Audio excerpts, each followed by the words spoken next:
हाँ बेटा देखो, अब हम 9.2 तक कवर कर चुके हैं अपना डिफरेंशियल इक्वेशन का टॉपिक।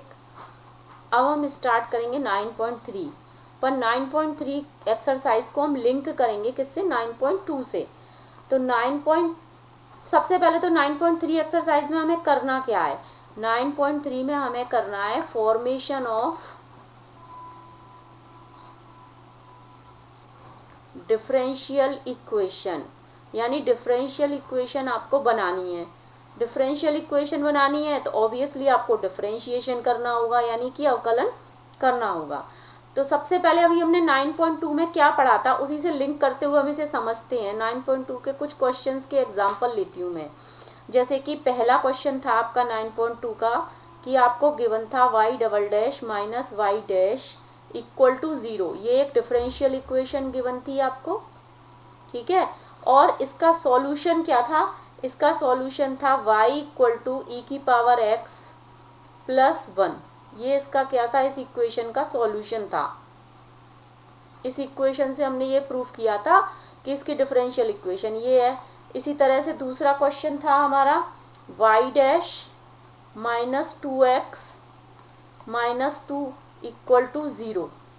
ये एक डिफरेंशियल इक्वेशन थी और इसका सॉल्यूशन क्या था, इसका सॉल्यूशन था हमारे पास y equal to x square plus 2x plus C. ये इसका क्या था, सॉल्यूशन, ठीक है। चलिए एक और क्वेश्चन ले लेते हैं 9.2 का। ये क्वेश्चन इस तरीके से था कि y डैश प्लस, ये मैं भी क्वेश्चन ही लिख रही हूँ, साइन x इक्वल टू 0। ये डिफरेंशियल इक्वेशन थी और इसका सॉल्यूशन क्या था, इसका सॉल्यूशन था y equal to cos x plus c. तो इनसे हमने डिफरेंशियल इक्वेशन बनाई थी, तो हमने इसको डिफरेंशिएट किया था। तो ये हमने यहाँ पर जो y डैश जितनी बार आया उतनी बार हमने निकाल लिया, ठीक है। लेकिन अब हमें दोनों चीज़ें गिवन नहीं होंगी, हमें केवल अब आगे वाली एक्सरसाइज में केवल सॉल्यूशन गिवन होगा। डिफरेंशियल इक्वेशन आपको खुद बनानी है। अब कहीं 2 बार डिफरेंशिएशन हो रहा है, कहीं 1 बार डिफरेंशिएशन हो रहा है, अब हम कैसे पहचानेंगे कि कितनी बार डिफरेंशिएशन करना है। तो इसके लिए बेटा देखो, जो सॉल्यूशन वाली इक्वेशन है देखो उसको थोड़ा सा ध्यान से देखो, मैं थोड़ी सी चीज़ बता रही हूँ। जैसे देखो इसमें यहाँ पर ये अचर है और इस अचर की वैल्यू फिक्स है कि 1 है। ये भी अचर है, सी भी क्या है, कांस्टेंट है। पर यहाँ पर इस कांस्टेंट में हम सी की वैल्यू कुछ भी रख सकते हैं। तो ये ऐसे अचर जिसमें हम जिनकी फिक्स वैल्यू नहीं होती उन्हें क्या कहते हैं, हम स्वेच्छ अचर कहते हैं, आर्बिट्री कांस्टेंट कहते हैं। क्या कहते हैं, आर्बिट्री कांस्टेंट। इनको हम चेंज कर सकते हैं। मतलब ये वाला जो कर्व की इक्वेशन है ये एक कर्व की फैमिली को डिनोट करता है, एक सिंगल कर्व को नहीं डिनोट करता। हम सी की वैल्यू चेंज करते जाएंगे तो डिफरेंट डिफरेंट कर्व आते जाएंगे, पर ये जो इक्वेशन है ये एक पर्टिकुलर कर्व को डिनोट करता है, मतलब पर्टिकुलर एक ही कर्व बनेगा इससे। तो ये पर्टिकुलर सॉल्यूशन कहलाता है इस टाइप का। ये क्या कहलाएगा, ये इसका पर्टिकुलर सॉल्यूशन है। और ये इसका क्या है, ये इसका जनरल सॉल्यूशन है। यानी इसमें हम सी की वैल्यू चेंज करते जाएंगे तो अलग अलग वैल्यूज कर्व की आती चली जाएंगी। ये आपको समझ में आया कि अचर और स्वेच्छ अचर, यानी ये पर्टिकुलर सॉल्यूशन होगा जिसमें कि अचर की वैल्यू फिक्स होगी, ठीक है। और जिसमें अचर की वैल्यू फिक्स नहीं होगी, जिसमें अचर की वैल्यू हम चेंज कर सकते हैं, वो क्या कहलाएगा, हमारा स्वेच्छ अचर। अब ये हमने इसलिए समझा कि जब हम यहाँ पर अब फॉर्मेशन ऑफ डिफरेंशियल इक्वेशन करेंगे, ठीक है बेटा, जब हम डिफरेंशियल इक्वेशन फॉर्म करेंगे और आपको एक सॉल्यूशन गिवन होगा, क्या गिवन होगा, सॉल्यूशन गिवन होगा, तो उसका तो हमारे पास डिफरेंशियल इक्वेशन फॉर्म करने के लिए form of differential equation 3 step follow करेंगे हम। पहला स्टेप तो क्या होगा, हमें अवकलन करना है, किसका, सॉल्यूशन वाली इक्वेशन का। ये तो कंफर्म है, अगर डिफरेंशियल इक्वेशन बनानी है तो क्या करना है, हमें अवकलन करना है। अब अवकलन कितनी बार करना है, जितने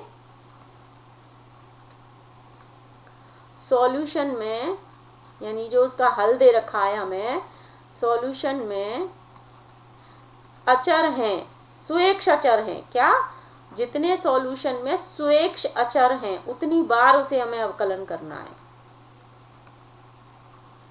स्वेच्छ अचर हैं उतनी ही बार हमें उसे अवकलन करना है। अब दूसरा पॉइंट क्या है, दूसरा पॉइंट हमारा है स्वेच्छ अचर को हमें उतनी बार अवकलन करके जो इक्वेशन बनेंगी उनकी मदद से स्वेच्छ अचर को क्या करना है, एलिमिनेट करना है, गायब करना है। क्या करना है, स्वेच्छ अचर को एलिमिनेट करना है, भगाना है इक्वेशन में से। ठीक है, अचर नहीं आना चाहिए इक्वेशन में, एक्स वाई आ जाए और अवकल गुणांक आ जाए कोई दिक्कत नहीं है, लेकिन जो आर्बिट्री कांस्टेंट है वो इक्वेशन में से गायब कर देने हैं पूरी तरह से। और जो एलिमिनेशन के बाद जो इक्वेशन मिलेगी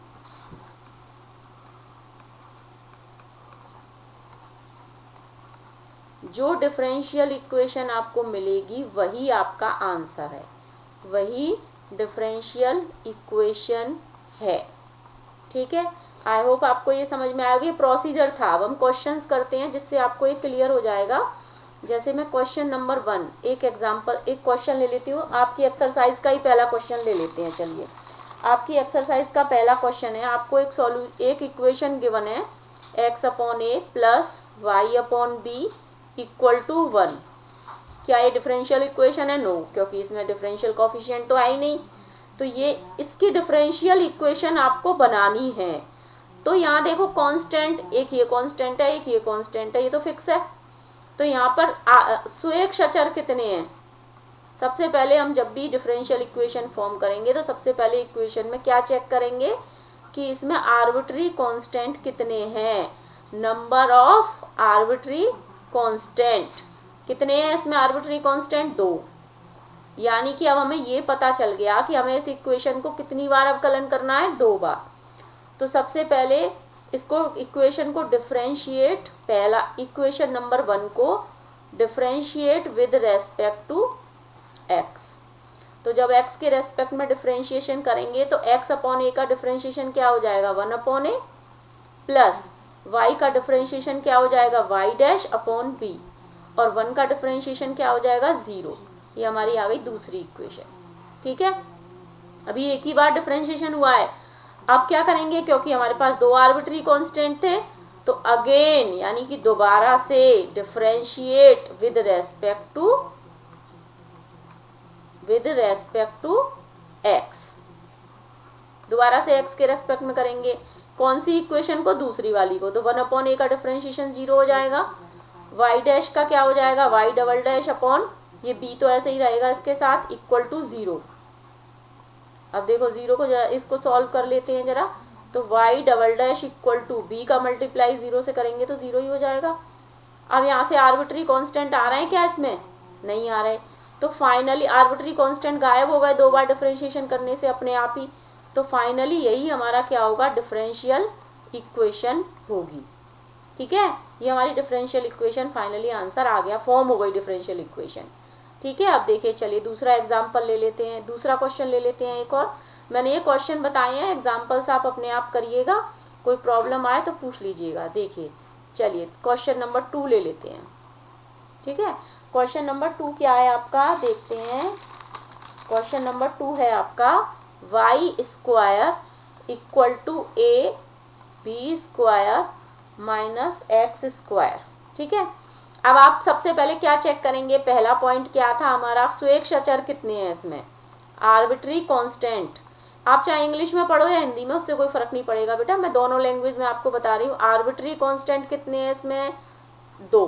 कौन कौन से, एक a और एक b। ठीक है, तो हम इसे कितनी बार डिफरेंशिएट करेंगे, 2 बार।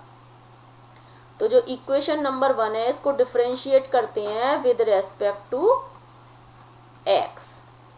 तो y² का डिफरेंशिएशन क्या होगा, 2y, और y का करेंगे तो y' मीन्स पहली वाली वीडियो में बताया था dy/dx। तो हम इसे ऐसे ही लिखेंगे तो ज़्यादा अच्छा लगेगा। a क्योंकि मल्टीप्लाई में है तो साथ में चलेगा, और b² का डिफरेंशिएशन 0 हो जाएगा और x² का हो जाएगा -2x।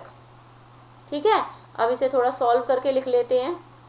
तो ये हो जाएगा 2y इक्वल टू -2ax। तो आप देखेंगे कि 2 से 2 तो कैंसिल हो जाएगा दोनों तरफ से, तो फाइनली ये आ गया, ये अभी एक ही बार डिफरेंशिएट किया है, हम इसे सॉल्व कर रहे हैं, इक्वल टू -ax। इसको हम 2 नंबर डाल देते हैं। अभी हमें एक बार और डिफरेंशिएट करना है क्योंकि इसमें 2 आर्बिट्री कांस्टेंट थे, तो again differentiate with respect to x। तो अब इसको दोबारा डिफरेंशिएट करेंगे तो यहाँ देखो मल्टीप्लाई रूल लगेगा, तो पहले y को एज इट इज रखेंगे, y डैश का करेंगे तो y डबल डैश हो जाएगा, प्लस अब की बार y का भी करेंगे तो क्या हो जाएगा, ये y डैश और into y dash, equal to इसका करेंगे तो क्या आ जाएगा, -a। हो गया डिफरेंशिएशन। लेकिन यहाँ क्या हुआ, यहाँ तो हमारा आर्बिट्री कांस्टेंट b तो अपने आप एलिमिनेट हो गया, पर a तो यहाँ रह गया। तो अब हमें a को क्या करना पड़ेगा, इन इक्वेशंस की मदद से a को गायब करना पड़ेगा। तो a को गायब करने के लिए हम क्या करते हैं, इक्वेशन समीकरण 2 से a का मान निकाल लें। a का मान निकालने पर तो क्या आएगा, a का मान निकालने पर देखिए a इक्वल टू आ जाएगा -y डैश अपॉन x, और a की जगह समीकरण 3 में a का मान रख दें। समीकरण 3 में समीकरण 2 से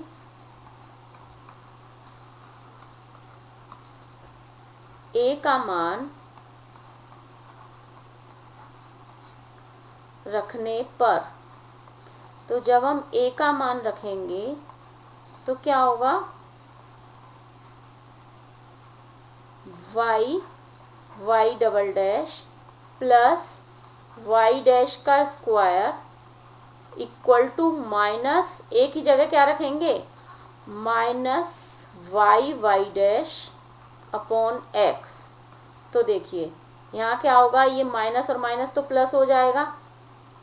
क्या होगा, पहले तो लेफ्ट हैंड साइड वाला लिख लेती हूँ मैं, y डैश का whole square equal to minus minus plus हो गया, y डैश अपॉन x। अब x का मल्टीप्लाई कर देंगे पूरी इक्वेशन में, तो ये क्या हो जाएगा, x y dash double dash plus x y dash का whole square equal to y dash. ठीक है, अब हम इसे ऐसे भी लिख सकते हैं, x y double dash plus x y dash का whole square minus y dash equal to 0। तो ये हमारा फाइनली डिफरेंशियल इक्वेशन आ गई। देखिए अब इसमें से आर्बिट्री कांस्टेंट दोनों गायब हो गए ना। तो इसी तरीके से सारे क्वेश्चन सॉल्व करने हैं। किसी क्वेश्चन में अगर प्रॉब्लम आएगी तो आप मुझे सेंड करिएगा, मैं आपको बता दूंगी। आगे के क्वेश्चंस करिएगा। Okay, thank you.